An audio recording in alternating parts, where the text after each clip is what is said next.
जय हिंद मेरे प्यारे बच्चों, कैसे हो आप सब। हम सबको पता है कि RIMC जून 2026 का एग्जाम अब आने वाला है, जिसके लिए ड्रीमर्स में 20 मई से कंटिन्यू RIMC जून 2026 के लिए इंग्लिश, GS एंड मैथ्स के मॉक्स भी स्टार्ट होने वाले हैं। एंड RIMC दिसंबर 2026 का जो न्यू फ्रेश बैच है वो स्टार्ट होगा 4 मई, यानी कि 4 मई 2026 से। फिलहाल इस सेशन में हम क्या बात करने वाले हैं, इस सेशन में हम देखने वाले हैं कि सर जो लेटर राइटिंग 100% आएगा ही आएगा, उसमें हमें कैसे मार्क्स गेन करने हैं, डेट किस तरीके से लिखनी है, कहां लिखनी है, स्पेस कहां पर छोड़ना है, कहां नहीं छोड़ना है, सैल्यूटेशन कैसे लिखना है, स्टार्टिंग कैसे करनी है, कौन सा लेटर फॉर्मल होगा, कौन सा इनफॉर्मल होगा, चेकिंग किस तरीके से होगी, क्या स्टेप मार्किंग होंगे, तो लास्ट में या स्टार्टिंग में लिखे गए वर्ड से कोई फर्क पड़ेगा या नहीं पड़ेगा। तो स्टार्ट करते हैं। सबसे पहले तो कि जो लेटर है हमारा जो आने वाला है वो कितने टाइप का आएगा। देखो, या तो फॉर्मल लेटर आएगा या इनफॉर्मल लेटर आएगा। अब सबसे पहले बात करते हैं कि सर फॉर्मल लेटर होता क्या है। अगर कोई भी क्वेश्चन RIMC में ऐसा आया है जिसमें आपको बोला गया है कि आपको एक लेटर लिखना है जो कि एक ऑफिशियल लेटर होगा, और वो लेटर आपको प्रिंसिपल को लिखना है या फिर टीचर को लिखना है या किसी भी न्यूज़पेपर के एडिटर को लेटर लिखना है या किसी पुलिस ऑफिसर को कोई लेटर लिखना है या फिर कोई भी गवर्नमेंट अथॉरिटी को लेटर लिखना है जिसमें आपको कोई रिक्वेस्ट या कंप्लेंट करनी है, वो होगा आपका फॉर्मल लेटर। इनफॉर्मल लेटर क्या होता है? इनफॉर्मल लेटर वो लेटर होता है जो आप अपने रिलेटिव्स को लिखते हैं। पापा को लिखना है, मम्मी को लिखना है, बड़े भाई को, बड़ी बहन को, छोटे भाई को, छोटी बहन को, अपने कजिन को, मौसी को, मामा को, चाचा को, तो जो भी आपके रिलेटिव्स हैं उनको जो लेटर लिखा जाएगा वो आपका इनफॉर्मल होगा। और जो कोई भी गवर्नमेंट अथॉरिटी है, पुलिस स्टेशन के लिए, एडिटर के लिए लेटर जो लिखना होगा वो आपका फॉर्मल लेटर होगा। अब बात आती है कि सर उनका जो फॉर्मेट होगा वो फॉर्मेट कैसे होगा और क्या लिखना है। अब ध्यान से सुनना। सबसे पहले बात करते हैं फॉर्मल लेटर की। फॉर्मल लेटर में सबसे पहले आपको क्या लिखना है? सेंडर का एड्रेस लिखना है, यानी कि जो लेटर भेजने वाला है। आप अपना नाम मत लिखना, अपने दोस्त का नाम लिख दो, XYZ डाल दो। और कोई भी अगर आपको एड्रेस, सेंडर का एड्रेस कोई समझ में नहीं आ रहा, तो आपको क्या करना है, जिस स्कूल के जिस सेंटर पर आपका पेपर पड़ा है, जहां आप पेपर देने गए हो, अपने एडमिट कार्ड में से उसी स्कूल के जो एड्रेस है ना वो डाल दो। बस वहां स्कूल का नाम मत डालना, बस। क्लियर है? तो सेंडर का एड्रेस कितने लाइन का लिखना है? लगभग लगभग आपको 3 लाइन का सेंडर एड्रेस लिखना है, जिसमें लास्ट में आप पिन कोड डाल दोगे तो और अच्छी बात होगी। तो फॉर्मल लेटर में सबसे पहले आपको सेंडर का एड्रेस लिखना है। उसके बाद में यहां आपको स्पेस छोड़नी है, इसके और इसके बीच में स्पेस छोड़नी है। फिर लिखना है आपको डेट। क्लियर है? और डेट क्या लिखना है? डेट में आप क्या लिखोगे? आप नॉर्मल डेट में, मैं एक आपको लिख के भी दिखाऊंगा। जैसे मैंने कहा कि 4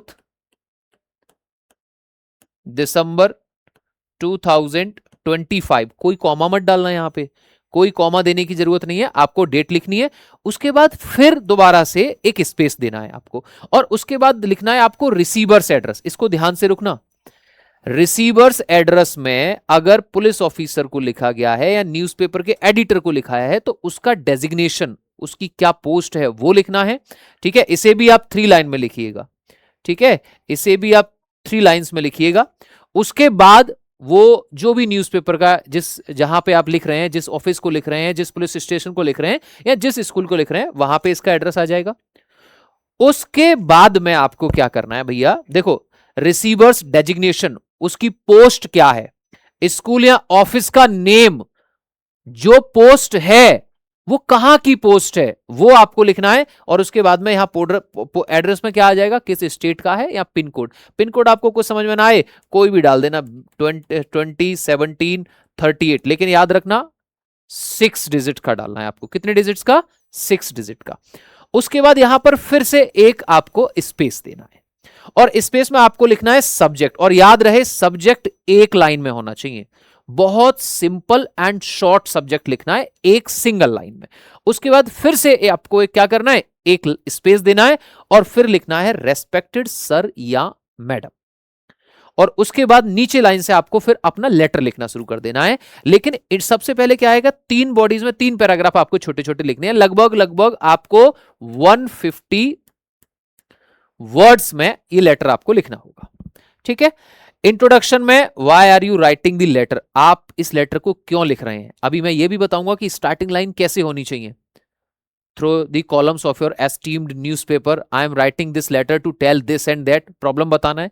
उसके बाद लिखना है मेन कंटेंट, आपको उस प्रॉब्लम है उससे क्या परेशानी हो रही है, क्या समस्या हो रही है, आप कैसे उसको दूर करना चाहते हैं, आपको मेन कंटेंट लिखना है। और लास्ट में कंक्लूजन लिखना है, बहुत ही पोलाइट, बहुत प्यार से कंक्लूजन लिखना है। मैं आई विल बी वेरी ग्रेटफुल, मैं बहुत ज्यादा आभारमंद रहूंगा, एहसानमंद रहूंगा अगर आप ये काम कर दोगे तो। और उसके बाद में आपको लिखना है थैंक यू।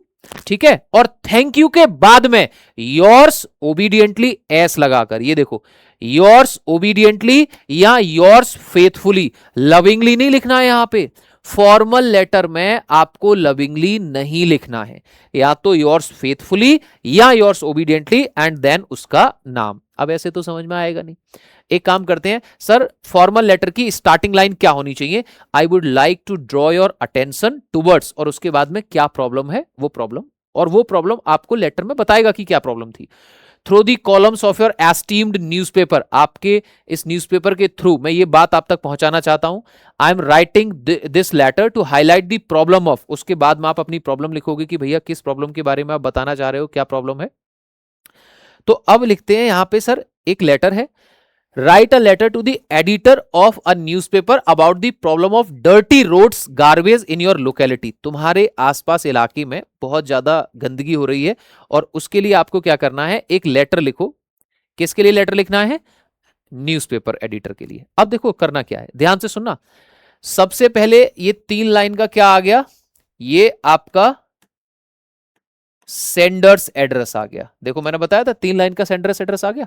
उसके बाद में यहां पर एक स्पेस आ गई और उसके बाद में डेट आ गई। डेट आप इसी तरीके से डालना, कोई कॉमा नहीं देना उसके बीच में। उसके बाद फिर से एक स्पेस आ गई।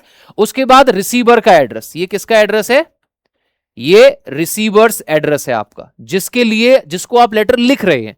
कितने लाइन का, 3 लाइन का। सबसे पहले डेजिग्नेशन, उसकी पोस्ट क्या है, आप क्या लिख रहे हो। दूसरे बात, वो पोस्ट किस न्यूज़पेपर में है, द टाइम्स ऑफ इंडिया, आपने लिख दिया कमिश्नर ऑफ पुलिस कहां का, उसके बाद उसका लिख दिया भैया किस सिटी का है, किस शहर का है।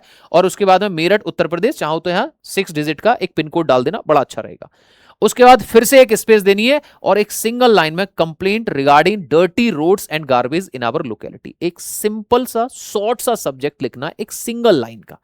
उसके बाद फिर से एक स्पेस देनी है और फिर लिखना है रेस्पेक्टेड सर। अब देखो फर्स्ट लाइन में क्या लिखना है, I would like to draw your kind attention towards, ये लाइन से स्टार्ट किया। उसके बाद अपनी problem, the problems of dirty roads and garbage in our locality, हम अपनी जो जहां गंदगी हो रही है इसके लिए मैं आपकी अटेंशन ड्रॉ करना चाहता हूं।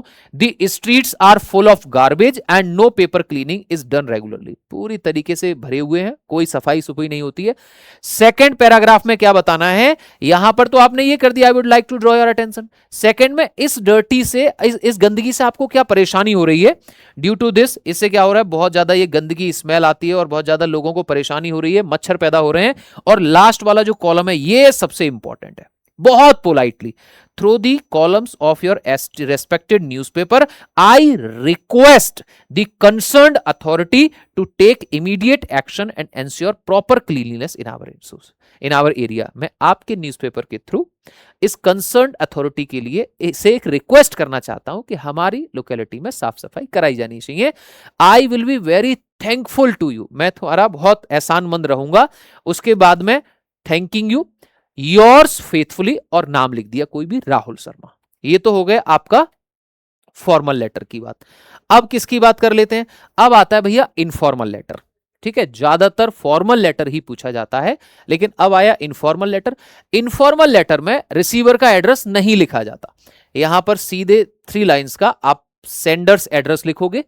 एक स्पेस दोगे, डेट लिखोगे एंड उसके बाद सब्जेक्ट ना ना ना, ठीक है। सब्जेक्ट आप क्या लिखोगे, डियर फादर, पिता को लिखा है तो फादर, मम्मी को लिखा है तो मदर, भाई को लिखा है तो ब्रदर, फ्रेंड को लिखा है तो फ्रेंड, अंकल को लिखा है तो अंकल, सिस्टर को लिखा है तो सिस्टर, और उसके बाद लगाना है आपको एक कॉमा। उसके बाद स्टार्टिंग लाइन कैसी होनी चाहिए, आस्किंग अबाउट हेल्थ, कैसे हो, I hope you are doing well, आशा करता हूं कि तुम बहुत अच्छे होगे, we are also fine here, हम भी यहां पर ठीक हैं।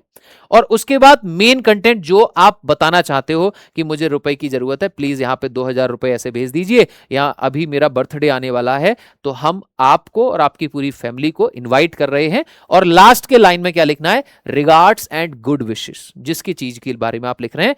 एंड वहां फॉर्मल में क्या लिखते थे, योर्स फेथफुली, ठीक है, योर्स ओबीडियंटली, यहां लिखना है योर लविंग सन या लविंग फ्रेंड या लविंग डॉटर, ठीक है, या लविंग आंट, जो भी आपको लिखना है, और फिर आपको अपना नाम लिख देना है। चलो ये हो गया, इसका स्क्रीनशॉट ले सकते हैं। अब सर इसकी स्टार्टिंग लाइन क्या होती है, I hope you are fine, ठीक है, हाउ आर यू, तुम कैसे हो, I hope you are fine and we are also good here, we are also fine, I am writing this letter to invite you, मैं ये letter लिख रहा हूं तुम्हें इनवाइट करने के लिए, कुछ इस तरीके से लिखा जाता है।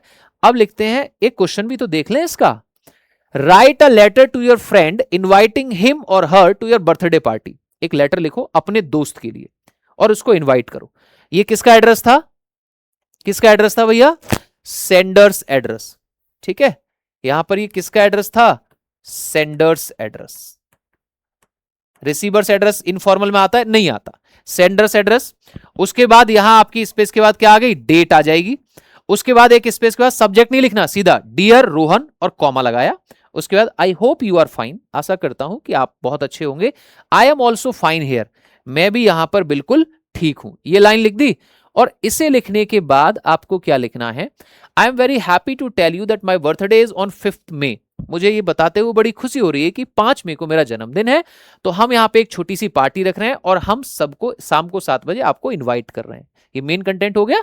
लास्ट में I would be very happy if you come to my birthday party, कितना कितना रिक्वेस्ट से बोला है, मुझे बहुत खुशी होगी अगर आप मेरी पार्टी में आएंगे। Give my regards to uncle and aunty, तुम पार्टी में आओ और मेरे अंकल और आंटी से मेरी नमस्ते कहना। योर लविंग फ्रेंड अमन, और उसके बाद में क्या हो गया, लविंग फ्रेंड अमन। तो ये जो फॉर इनफॉर्मल लेटर होते हैं वो किसके लिए होते हैं, इनफॉर्मल लेटर होते हैं आपके रिलेटिव्स के लिए, एंड फॉर्मल लेटर होते हैं आपके जो ऑफिशियल लेटर होते हैं। इनफॉर्मल लेटर में सबसे पहले सेंडर्स एड्रेस, फिर स्पेस के बाद डेट, फिर रिसीवर्स एड्रेस, फिर सब्जेक्ट, फिर आपका जो आपका डियर सर और मैडम। जबकि इनफॉर्मल में सेंडर एड्रेस, डेट और डियर फ्रेंड, उसके बाद कोई सब्जेक्ट या रिसीवर का एड्रेस नहीं आता। तो ये था आपका RIMC जून 2026 के लिए फॉर्मल एंड इनफॉर्मल लेटर का पैटर्न। मैं आपको कमेंट सेक्शन में 1-2 क्वेश्चन और दूंगा फॉर्मल और इनफॉर्मल के, आपको किस टॉपिक में समस्या आ रही है वो भी आप कमेंट सेक्शन में जरूर बताइएगा। तो आज का सेशन हम यहीं स्टॉप करेंगे। जय हिंद, थैंक यू।